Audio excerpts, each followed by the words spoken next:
Hello friends, welcome to your own channel daily stock. आज की video में हम रिटर्न ऑन इक्विटी रेशियो का मतलब जानेंगे और जानेंगे कि ये रेशियो हमें हमेशा क्यों देखना चाहिए अगर हम किसी भी स्टॉक के अंदर लॉन्ग टर्म इन्वेस्टमेंट कर रहे हैं।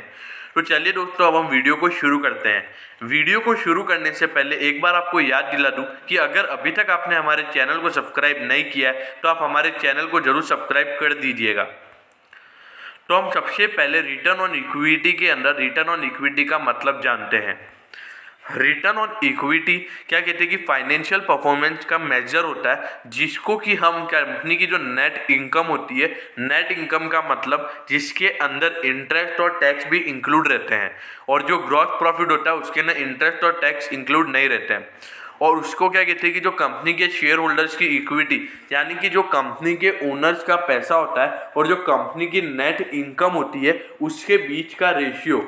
कहने का मतलब ये है कि अगर कंपनी अपने खुद के पैसे से कितना रिटर्न दे रही है।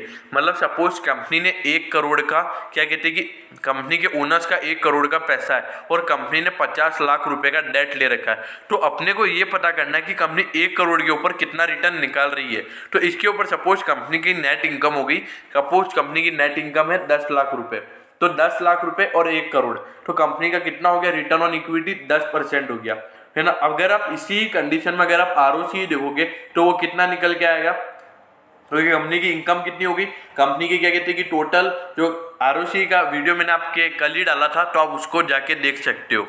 तो रिटर्न ऑन इक्विटी का मतलब ये है कि अपने ओनर्स, कंपनी के ओनर्स के ऊपर कंपनी को कितना रिटर्न मिल रहा है, मतलब कंपनी के ओनर्स के पैसे के ऊपर कंपनी को कितना रिटर्न मिल रहा है। और जो कि आरओसी होता है उसके अंदर क्या होता है कि कंपनी के जो ओनर्स होते हैं और उसके अलावा जो कंपनी ने उधार पे लिया हुआ होता है पैसा, उस दोनों को मिला के कंपनी को कितना रिटर्न मिल रहा है, आरओसी में हम वो निकालते हैं। लेकिन इक्विटी के अंदर हमारे खुद के ओनर्स के पैसे के ऊपर हमको कितना रिटर्न मिल रहा है हम ये निकालते हैं।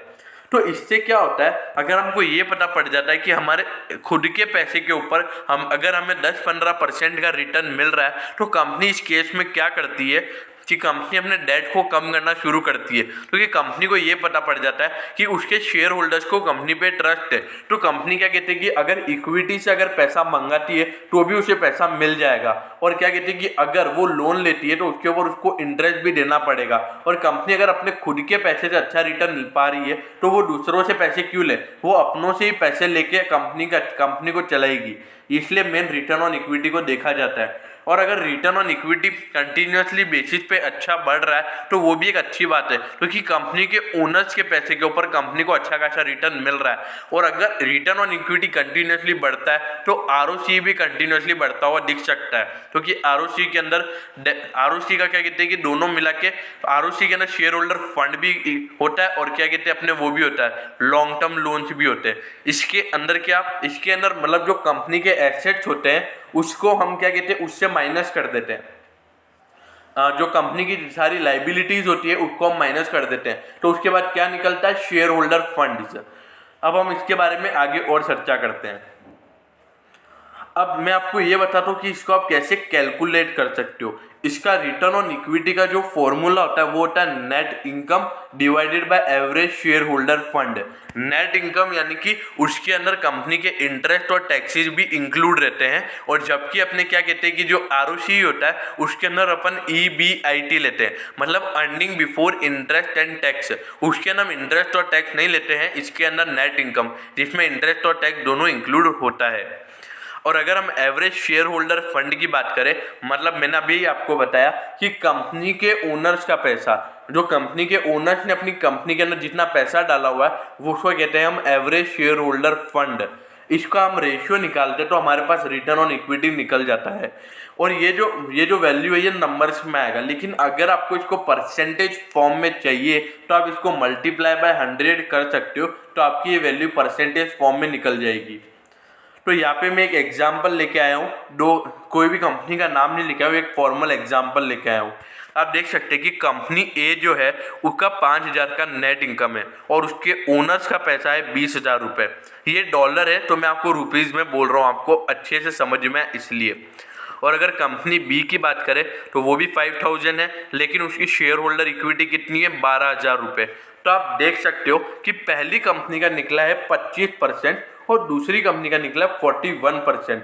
तो जो दूसरी कंपनी है वो ये देखेगी कि हमारे शेयर होल्डर्स के फंड से हमको इतना अच्छा खासा रिटर्न मिल रहा है, तो क्यों ना हम हमारा डेट कम करके और क्या कहते हैं कि अपने शेयर होल्डर से और पैसा लेके और क्या कहते हैं कि अपनी कंपनी को ग्रो करें। और जो दूसरी कंपनी है उसका परफॉर्मेंस भी थोड़ा अच्छा खासा अच्छा ही है, लेकिन आप ये देखिए कि इसका रिटर्न ऑन इक्विटी 25% है।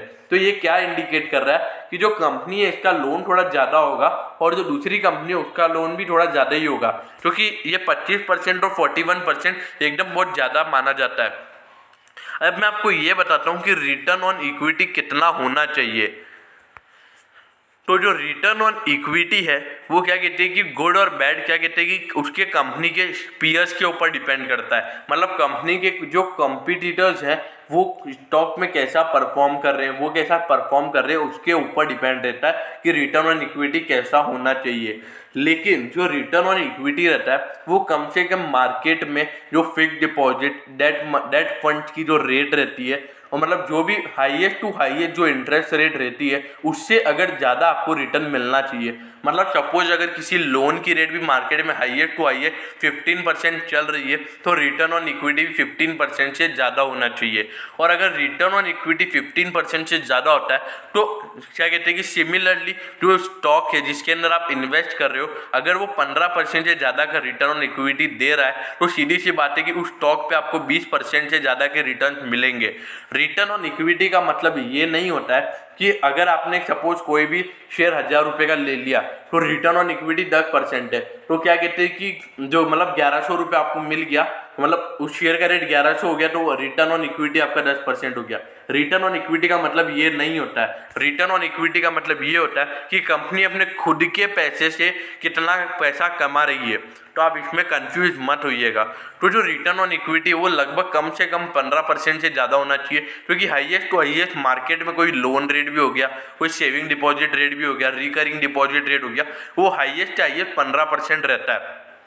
तो कम से कम ये 15% से ज़्यादा होना चाहिए, और अगर 18% से ज़्यादा हो तो वो बहुत अच्छा खासा माना जाता है। तो लेकिन अगर आप आरओई पे भी इतना अच्छा खासा विश्वास नहीं कर सकते, क्योंकि अगर आप आरओई पे अच्छा खासा, क्योंकि कुछ कंपनी के अंदर क्या होता है कि उनका डेट 30-40% मतलब 30-40% ही शेयर होल्डर का फंड होता है, और क्या कहते हैं कि 50-60% उनका क्या कहते हैं कि लोन लिया हुआ होता है। तो मतलब आप सपोज सोचिए कि अगर कंपनी ने 50 लाख रुपए अपने क्या कहते हैं कि अपना इक्विटी लगा रखा और 1 करोड़ अपना उन्होंने डेट ले रखा है, तो और कंपनी का प्रॉफिट आ गया 10 लाख रुपए, तो इसके ऊपर तो उसका 20% का रिटर्न दिखाएगा इक्विटी के ऊपर।